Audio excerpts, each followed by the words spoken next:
Yeah, just a quick review of the Komoko shoulder brace. Lots of braces out there on Amazon and on the internet. I'm just going to go over a few of the features that I really like about this one.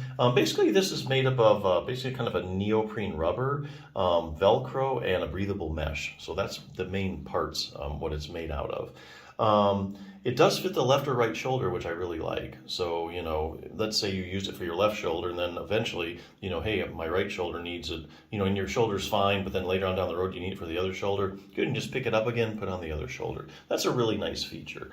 The other thing I like about this is it has a little pocket here that you could put either a cold or a hot pack on it. Just kind of pull that up and you can put a little hot pack or cold pack over there. Some of those Thermacare brands that you can kind of crack and put on there are good for a long time, and it will probably fit in there pretty easily. So if you want a little extra heat, or you can stick a cold pack on there. So yeah, I really like those features for this one. So, you know, if you're recovering from shoulder surgery or you're doing some sports, you know, you just want to protect your shoulder a little bit, or you just need to rest your shoulder because you've been working a lot, I think this is a nice little brace to check out. Now, if you're doing something like recovering from rotator cuff surgery, or you have a rotator cuff problem, or any kind of rotator cuff pain, or shoulder pain actually, this is a good resource, the 6-minute torn rotator cuff solution for seniors. It says for seniors, but actually anybody can use it, even high-level athlete.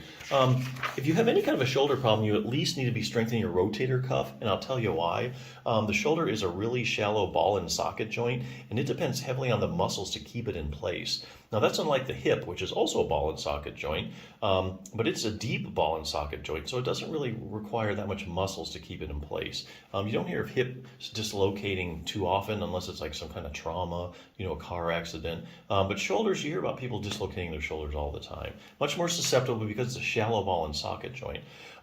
So here again, if you have a condition, so what's the benefit? If you have a really strong rotator cuff, it holds everything in place, and as you move your arm around, the ball stays firmly in the socket. If you have a weak rotator cuff, or it's not as strong as it should be, or as strong as it needs to be for what you're asking it to do, what happens is you'll get excessive motion in the joint. The ball will go out of place in a matter of millimeters, and that will tend to irritate things. So basically, if you have any kind of condition like tendonitis, bursitis, you know, shoulder arthritis, basically, you know, if you're getting a little bit of instability in your shoulder, it's just going to aggravate everything and flare it up and kind of keep it from healing. So here again, strong rotator cuff, square one if you have any kind of shoulder problem. And if you do have a rotator cuff issue, this book will probably answer about every question you ever had about it. Just real quickly, it kind of goes over, you know, anatomy and stuff, tells you all about the rotator cuff, the group of 4 muscles that really stabilize your shoulder joint.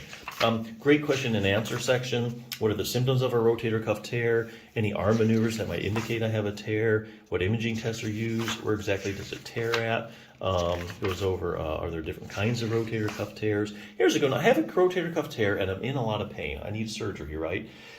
Well, not necessarily. That's kind of a myth, I think. Sometimes you have a rotator cuff tear, yes, you need it repaired, but not necessarily. I'll tell you why. This is a real evidence-based book. It relies upon studies to answer the questions. Each one of these boxes is a study in layman's terms, so you can actually understand it. So here's how they answer the question. They look at studies where, say, you take 100 people with a torn rotator cuff, and researchers will go and they'll measure the size of the tear, and then they'll go ahead and they'll run a pain scale. They'll find out how bad are the people hurting, run like a visual analog scale. So then you have, let's say, 100 people, you know the size of their tear and you know how bad they're hurting. Now you would think that there'd be a perfect correlation between the size of the tear, the bigger the tear, the more you're hurting. That's actually not what researchers are finding.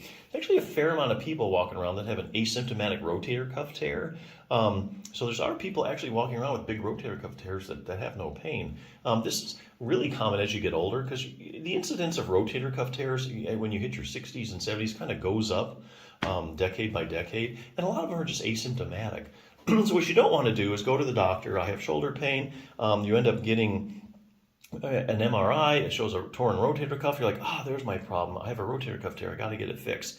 Not really. You could have an asymptomatic rotator cuff tear, so you don't really need to go through the surgery and repair it because it's not the cause of your problem. It's asymptomatic. It's really something else that's causing you the pain. So just some of the pitfalls to look out for. What will happen if I just leave my rotator cuff tear alone? Here again, they look at studies where they take people with a torn rotator cuff, and for some reason or another, they just don't get around to doing anything about it. And so researchers will follow these people over the years and find out what happened to their rotator cuff. You know, did it get better, the same, worse? You know, does it repair itself? Here's a great question. How does exercise compare to surgery when it comes to treating my torn rotator cuff? So the only way you're going to answer that question scientifically is by looking at the randomized controlled trials. And that's the highest form of proof in medicine that a treatment's actually effective. So let's say you're going to take 100 people with a torn rotator cuff. 50 you're going to randomly assign to surgery. The other 50 you're going to randomly assign to just having exercise. And then what you do is you follow them over time. And some of these are pretty long-term studies that go on for years. So let's say 2 years from now, who did better? The people that had their rotator cuff repaired or the people that did a good exercise program? And basically, this book has looked at all the randomized controlled trials, and what it's finding is that there's very little difference between the groups, or you do the same. So basically, kind of end up in the same place. Has a good exercise program, beginning, intermediate, advanced. Does have stretching and strengthening program, and literally it will take you less than 6 minutes. So great concise program if you're looking for that. But hey, if you're looking just for a shoulder brace, I just need something to immobilize my shoulder. This is kind of a very straightforward and simple one, and I really like it. So definitely check it out.